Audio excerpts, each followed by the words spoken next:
Hello साथियों, नमस्कार। आप सब कैसे हैं? गुड मॉर्निंग सभी को, गुड मॉर्निंग। तो साथियों, आज मैं फिर से आ गया हूं एक नए पॉइंट, एक नए टॉपिक के साथ। आपका दोस्त मनोज यादव, आपके अपने केडी जनरल एजुकेशन परिवार में सभी का स्वागत है साथियों। सभी का स्वागत है, सभी का वेलकम है साथियों। आज हम लोग आ गए हैं एक नए टॉपिक के साथ। आज हम लोग समझने वाले हैं रासायनिक गुण धातुओं के रासायनिक गुण को हम लोग क्या करने वाले हैं साथियों, समझने वाले हैं। ठीक है, तो सभी लोग ध्यान पूर्वक समझिएगा। ठीक है, और सभी लोग अधिक से अधिक लाइव जुड़ जाइए। नहीं तो सभी लोग अधिक से अधिक लाइव जुड़ जाइए। सभी का बहुत बहुत धन्यवाद। गौरव, सुनील, मोहित, आप सभी का बहुत बहुत धन्यवाद साथियों। सभी लोग बहुत अच्छे होंगे। सभी को गुड मॉर्निंग। राहुल, कैसे हो आप सब?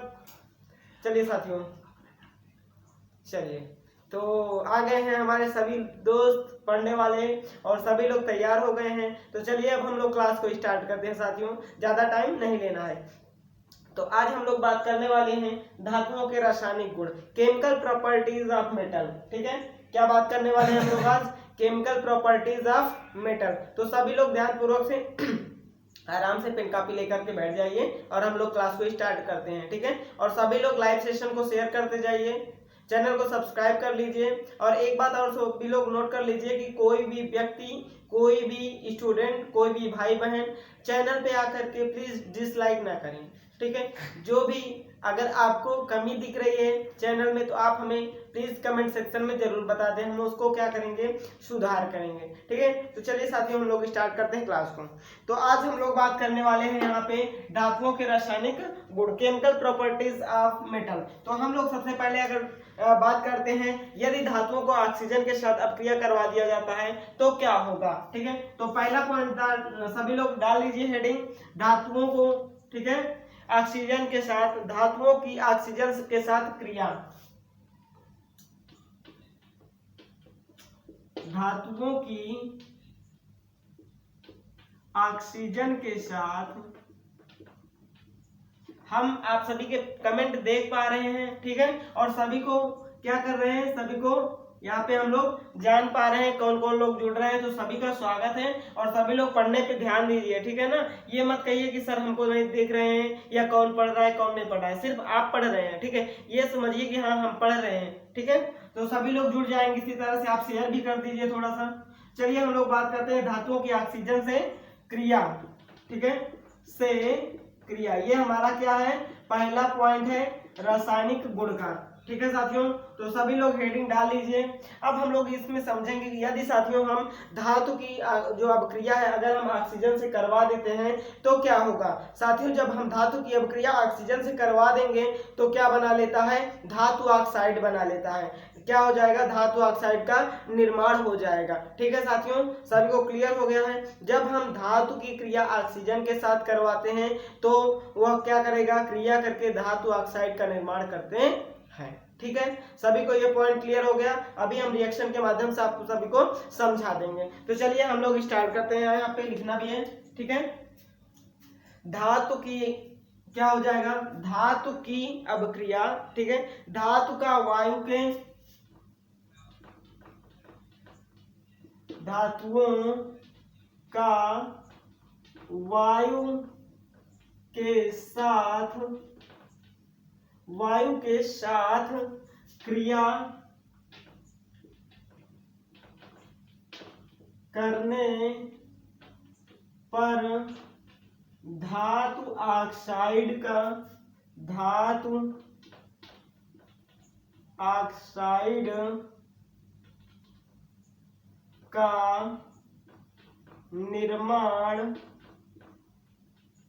निर्माण होता है। ठीक है प्यारे साथियों, सभी लोग ध्यान पूर्वक समझिएगा और समझने की कोशिश करिए। जहां पे आपको नहीं समझ में आ रहा है हमें कमेंट सेक्शन में जरूर बता दीजिएगा। ठीक है, धातुओं का वायु के साथ क्रिया करने पर धातु ऑक्साइड का निर्माण होता है। आइए हम लोग इसके रिएक्शन की अगर बात करते हैं। ठीक है, तो रिएक्शन सभी को ध्यान पूर्वक समझना है साथियों। हम यहाँ पे देखने वाले हैं, यदि हम यहाँ पे ले लेते हैं मेटल। मेटल मीन्स क्या होता है साथियों, धातु। मेटल जो होगा वो सॉलिड फॉर्म में होगा, ठीक है। और जब हम इसको क्या करते हैं, ऑक्सीजन के साथ क्रिया करवाएंगे तो ये क्या बना लेगा, MO2। क्या बना लेगा, MO2, यानी ये क्या हो जाएगा, मेटल है, इसको हम बोलेंगे क्या, मेटल। मेटल मीन्स होता है धातु ऑक्साइड। क्या बना लेगा साथियों, ये धातु ऑक्साइड बना लेगा, ठीक है। क्या बना लेगा, आप अब इसमें कोई भी मेटल ले सकते हैं, मैं यहाँ पे लिख दे रहा हूँ साथियों, सभी लोग ध्यानपूर्वक समझिएगा। मेटल में अगर मैं बात करूँ, मेटल की अगर मैं अभिक्रिया करवा दूं तो कोई भी आप मेटल ले सकते हैं, सोडियम, पोटेशियम, ठीक है। तो आप कुछ भी लेकर के यहाँ पे क्या करवा सकते हैं, अभिक्रिया करवा सकते हैं, ठीक है। जैसे देखिए मैं यहाँ पे करवा रहा हूँ, जैसे मैं यहाँ पे ले लिया Na, ठीक है, 2Na प्लस O2 से अभिक्रिया में करवा दिया। क्या करवा दिया, देख लीजिए आप सभी लोग, ये तो यहाँ पे ये हो जाएगा 2NaO2, ठीक है। तो ये क्या हो जाएगा साथियों, धातु ऑक्साइड। क्या हो जाएगा, सोडियम ऑक्साइड हो जाएगा। ये क्या हो जाएगा, सोडियम ऑक्साइड, ठीक है। क्या हो जाएगा साथियों, सोडियम ऑक्साइड। तो सभी को क्लियर हो गया होगा पॉइंट कि अगर हम धातु के साथ अभिक्रिया करवाते हैं तो हमें क्या प्राप्त होगा, धातु ऑक्साइड प्राप्त होगा। सभी को समझ में आ गया साथियों, ठीक है। चलिए अब हम लोग आगे बढ़ते हैं दूसरे पॉइंट की तरफ। यदि साथियों हम लोग बात करें, यदि हम धातु की अभिक्रिया जल से करवा दें तो क्या होगा, ठीक है। धातुओं की अभिक्रिया, धातुओं की अभिक्रिया, दूसरा पॉइंट सभी लोग डाल लीजिए, धातुओं की अभिक्रिया जल से, ठीक है। क्या करने पर, जल से अभिक्रिया करवाने पर क्या होगा साथियों, जब हम साथियों धातु की अभिक्रिया जल के साथ करवा देते हैं तो क्या हो जाएगा, धातु ऑक्साइड हाइड्रोक्साइड मिल जाएगा और क्या हो जाएगा, हाइड्रोजन गैस मुक्त हो जाएगी। क्या हो जाएगा साथियों, क्या हो जाएगा, जैसे सोडियम हाइड्रोक्साइड OH जुड़ जाएगा और हाइड्रोजन गैस जो है वो क्या हो जाएगी, मुक्त हो जाएगी, ठीक है। तो चलिए हम लोग इसको लिखना भी है साथियों, ठीक है। चलिए यहाँ पे हम लोग लिखते हैं, धातुओं को जब धातुओं की अभिक्रिया, धातुओं की अभिक्रिया क्या हो जाएगा साथियों, जब धातुओं की अभिक्रिया जल के साथ की जाती है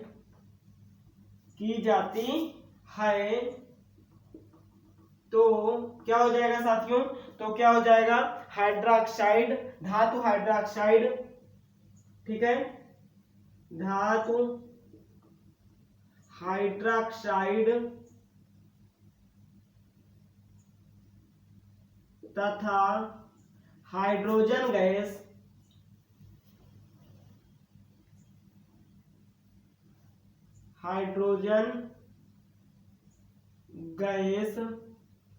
क्या होती है साथियों, प्राप्त होती है या निकलती है, ठीक है। क्या होती है, प्राप्त होती है। सभी को ये पॉइंट क्लियर हो गया साथियों, क्लियर दिख भी रहा होगा, एक बार मैं देख लेता हूं।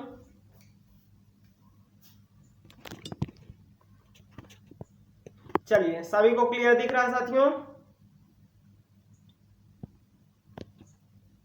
चलिए तो हम लोग बात करने वाले थे यहाँ पे साथियों, बात कर लिए हैं, जब धातुओं की अभिक्रिया जल के साथ की जाती है तो क्या हो जाएगा, धातु हाइड्रोक्साइड तथा हाइड्रोजन गैस प्राप्त होती है। अब हम लोग इसके एग्जांपल्स की बात करेंगे साथियों, ठीक है। आइए हम लोग इसके एग्जांपल्स को यहाँ पे नहीं, हम आकर के ऊपर क्या करते हैं, देख लेते हैं, ठीक है साथियों। तो चलिए हम लोग इसके एग्जाम्पल को देखते हैं। अब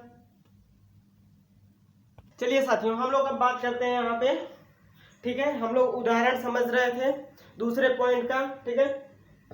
तो यहाँ पे हम लोग देख रहे हैं, अगर मैग्नीशियम लेते हैं, जब हम जल के साथ अभिक्रिया करवा देते हैं तो क्या होगा, मैग्नीशियम को जब जल के साथ अपक्रिया करवा देते हैं तो मैग्नीशियम हाइड्रोक्साइड का निर्माण करेगा। मैंने आपको बता दिया था कि जब धातु के साथ अपक्रिया करवाएंगे तो धातु हाइड्रोक्साइड का निर्माण होगा और हाइड्रोजन गैस प्राप्त होगी। ठीक है साथियों, ये समझ में आ गया, सभी को क्लियर हो गया पॉइंट। चलिए बहुत अच्छे, सभी लोग चैनल को सब्सक्राइब कर लीजिए, शेयर कर दीजिए साथियों। जितने भी लोग जुड़ रहे हैं सभी का धन्यवाद बहुत बहुत सभी को। चलिए अब हम लोग बात करते हैं यहाँ पे अगर अपवाद है, ठीक है, तो कुछ अपवाद हैं, एक्सेप्शन है। क्या है? जैसे लेड हो गया, कॉपर हो गया, सोना हो गया। ये क्या होते हैं साथियों? ये धातुएं जो होती हैं जल के साथ क्रिया नहीं करती हैं। ये धातुएं क्या हैं? जल के साथ क्रिया नहीं करती हैं। तो आपको इसको नोट पॉइंट बना करके क्या कर लेना है? लिख लेना है। ठीक है, अब आइए हम लोग बात करते हैं रासायनिक गुण, तीसरा पॉइंट। ठीक है, धातुओं की हाइड्रोजन के साथ अपक्रिया क्या होगी? जब हाइड्रोजन के साथ अपक्रिया करवाएंगे तब क्या होगा? सामान्यतया आइए हम लोग देखते हैं इधर। ठीक है, सामान्यतया धातुएं हाइड्रोजन से क्रियाशीलता नहीं दर्शाती हैं। ठीक है, जो सामान्य रूप से धातुएं होती हैं वो हाइड्रोजन के साथ क्रिया नहीं करती हैं, लेकिन कुछ धातुएं ऐसी होती हैं जो हाइड्रोजन के साथ क्रिया करके क्या करती हैं साथियों? धात्विक लवण का निर्माण करती हैं। ठीक है, धात्विक लवण के समान एक ठोस यौगिक का निर्माण करती है। ठीक है, सभी को ये पॉइंट क्लियर हो रहा है साथियों? बताइए। चलिए क्या होता है? धात्विक लवण, यहाँ पे देख पा रहे हैं, धात्विक लवण के समान ठोस यौगिक का निर्माण होता है। आइए हम लोग अगर इसके एग्जांपल्स की बात करते हैं, जैसे मैं ले लिया यहाँ पे, क्या ले लिया साथियों? सोडियम। सोडियम किस फॉर्म में है? सॉलिड फॉर्म में है। अगर मैं हाइड्रोजन गैस के साथ अपक्रिया करवा देता हूं तो क्या बना लेगा साथियों? ये अपक्रिया करके सोडियम हाइड्राइड का निर्माण करेगा। क्या करेगा? ये सोडियम हाइड्राइड जो है एक प्रकार का क्या है साथियों? लवण है। क्या है? लवण के समान ठोस यौगिक का निर्माण करेगा। तो सोडियम हाइड्राइड जो है एक प्रकार का क्या हो जाएगा? लवण हो जाएगा। तो साथियों इतना समझ में आ गया सभी को? क्लियर हो गया पॉइंट? सभी लोग नोट्स बनाते चलिए। ठीक है, सभी को क्लियर हो गया ना पॉइंट ये सब? चलिए तो हम लोग अब बात करते हैं साथियों चौथे और पांचवें पॉइंट की। दो पॉइंट अभी इसमें और हम लोगों को पढ़ने हैं। ठीक है, आइए हम लोग बात करते हैं चौथे पॉइंट की।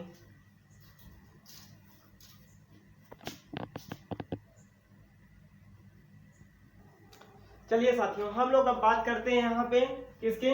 चौथे पॉइंट की। ठीक है, तो चौथा पॉइंट हमारा क्या हो जाएगा? रासायनिक गुण में हम लोग बात कर रहे थे धातुओं की तनु अम्ल से क्रिया कराने पर क्या होगा। ठीक है, तो सामान्यतः धातुएं तनु अम्ल से क्रिया करके हाइड्रोजन गैस क्या करती हैं? हाइड्रोजन गैस मुक्त करती हैं। और क्या होता है साथियों? लवण क्या होता है? लवण का निर्माण होता है। ठीक है, जो धातुएं हैं अगर तनु अम्ल के साथ अपक्रिया करती हैं तो हाइड्रोजन गैस मुक्त होगी और लवण का क्या होगा? निर्माण होगा। ठीक है साथियों, सभी को क्लियर हो गया? चलिए हम लोग अब बात करते हैं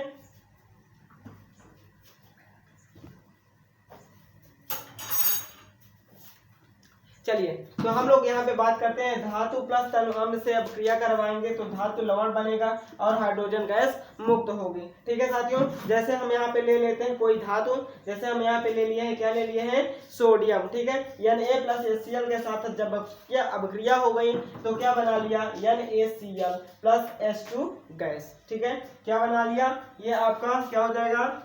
सॉलिड फॉर्म। ये क्या हो जाएगा? Gaseous form. ठीक है, ये क्या हो जाएगा? Gaseous form. साथियों सभी को क्लियर दिख रहा है ना? चलिए हम लोग अगर बात करते हैं साथियों, यदि हम H2SO4 के साथ अपक्रिया करवा दें धातु की तो क्या होगा? तो यहाँ पे आप सभी लोग देख पा रहे हैं, जैसे मैंने यहाँ पे सोडियम की अपक्रिया किसे? सान सल्फ्यूरिक अम्ल के साथ करवा दिया है। ठीक है, तो क्या हो जाएगा साथियों? सोडियम सल्फेट का निर्माण हो जाएगा। क्या हो जाएगा? सोडियम सल्फेट का निर्माण हो जाएगा और हाइड्रोजन गैस क्या हो जाएगी? मुक्त हो जाएगी। सभी को समझ में आ गया साथियों? एक बार कमेंट सेक्शन में कमेंट जरूर कर दीजिए सभी लोग, और चैनल को लाइक बिना किए हुए मत जाइए जितने भी लोग आ रहे हैं। ठीक है ना? चलिए इतना समझ में आ गया साथियों। अब हम लोग बात करते हैं पांचवें पॉइंट की। ठीक है, पांचवें पॉइंट की बात करते हैं हम लोग।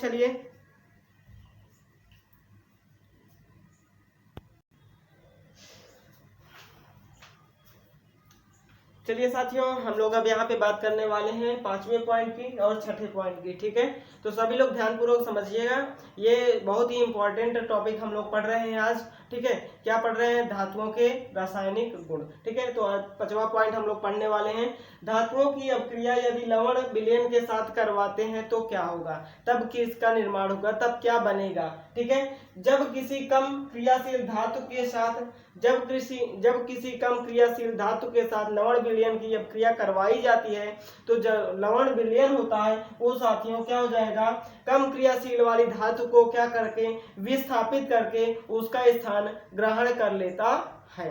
ठीक है, क्या हो जाएगा, जब किसी धातु के साथ लवण विलयन का अपक्रिया करवाया जाता है तो लवण विलयन क्या करेगा, कम क्रियाशील वाली धातु को विस्थापित करके उसका स्थान ग्रहण कर लेता है। समझ में आ गया साथियों, एक बार फिर से, जब किसी धातु लवण का क्या किया जाए, अपक्रिया करवाया जाए किसके साथ, धातु के साथ, तो वह क्या करेगा, कम क्रियाशील वाली धातु को विस्थापित करके उसका स्थान ग्रहण कर लेता है। आइए हम लोग एग्जांपल से समझते हैं साथियों, जैसे मैंने यहाँ पे लिया कॉपर सल्फेट और किससे अपक्रिया करवा दिया, जिंक से, जिंक धातु से मैंने किसका, कॉपर सल्फेट का अपक्रिया करवा दिया। तो क्या किया साथियों, जो कॉपर सल्फेट था वो क्या किया, कॉपर यहाँ पे कम क्रियाशील है। ठीक है, तो कॉपर को क्या करते हैं, विस्थापित करके वो जिंक यहाँ पे ध्यान से देखना, जो जिंक है वो क्या किया, कॉपर को क्या कर दिया, विस्थापित कर दिया और सल्फेट के साथ क्या कर लिया, योग कर लिया, यानी उसका कॉपर के स्थान पे क्या कर लिया, स्थान उसका ले लिया। समझ में आ गया साथियों, यहाँ पे फिर क्या बन जाएगा, जिंक सल्फेट बन जाएगा। क्या बन जाएगा, जिंक सल्फेट बन जाएगा और क्या हो जाएगा, कॉपर अलग हो जाएगा। सभी को ये पॉइंट क्लियर हो गया साथियों, समझ में आ गया ना, एक बार कमेंट सेक्शन में जरूर सभी लोग बताइएगा हमें। चलिए देखते हैं कितने लोग कमेंट करते हैं कि हाँ समझ में आ गया सर। तो मैं सभी के कमेंट पढ़ पा रहा हूँ, बहुत अच्छे, बहुत सही। चलिए तो हम लोग अब बात करने वाले साथियों लास्ट पॉइंट की। ठीक है, धातु की जो अपक्रिया है यदि हम क्लोरीन के साथ करवाते हैं तो क्या होगा। ठीक है, जब धातु की अपक्रिया क्या करवाएं, क्लोरीन के साथ करवाते हैं तब हमें क्या प्राप्त होता है या उस अपक्रिया के द्वारा क्या बनता है। ठीक है, तो यहाँ पे सभी को ध्यान पूर्वक समझना है, धातुओं तथा परस्पर क्लोरीन से क्रिया कराने पर या करने पर क्या प्राप्त होता है, आयनिक क्लोराइड का निर्माण होता है। क्या हो जाएगा, आयनिक क्लोराइड का निर्माण होता है। सभी को समझ में आ रहा है साथियों, क्लियर हो रहा है पॉइंट। चलिए, धातुओं की जब क्लोरीन के साथ अपक्रिया करवाई जाती है तो आयनिक क्लोराइड का निर्माण होता है, सरल भाषा में समझे तो। ठीक है, अगर हम इसके रिएक्शन की बात करें साथियों, ठीक है, अगर हम इसके रिएक्शन की बात करें तो क्या हो जाएगा, जैसे मैंने यहाँ पे सोडियम धातु ले लिया और क्लोरीन से क्या करवा दिया, क्लोरीन गैस से अपक्रिया करवा दिया, तो ये क्या बना लिया साथियों, यहाँ पे ये सोडियम क्लोराइड बना लिया। ठीक है, यानी क्लोराइड जो है वो क्या है, आयन है। क्या है साथियों, आयन है। ठीक है, ये पूरा जो है क्या है, आयन है, आयनिक क्लोराइड का फॉर्मेशन हो गया। तो प्यारे साथियों, आपको ये जो टॉपिक था क्लियर हो गया होगा, है ना। अगर क्लियर हो गया है तो सभी लोग एक बार कमेंट सेक्शन में हमें कमेंट करके जरूर बताएं, और हम लोग अगले टॉपिक में, अगले वीडियो में बात करने वाले हैं अधातु की। अधातु को देखने के लिए आपको नेक्स्ट वीडियो देखना पड़ेगा, और देखना है तो आपको आई बटन में उसका लिंक मिल जाएगा और सभी लोग उस चैनल उसको जरूर देखेंगे। ठीक है, तो थैंक यू दोस्तों, वीडियो को पूरा देखिएगा तभी आपको समझ में आएगा। चलिए हम लोग यहीं पे एंड करते हैं और नेक्स्ट वीडियो लेके आते हैं आपके लिए। तब तक के लिए थैंक यू, जय हिंद, जय भारत।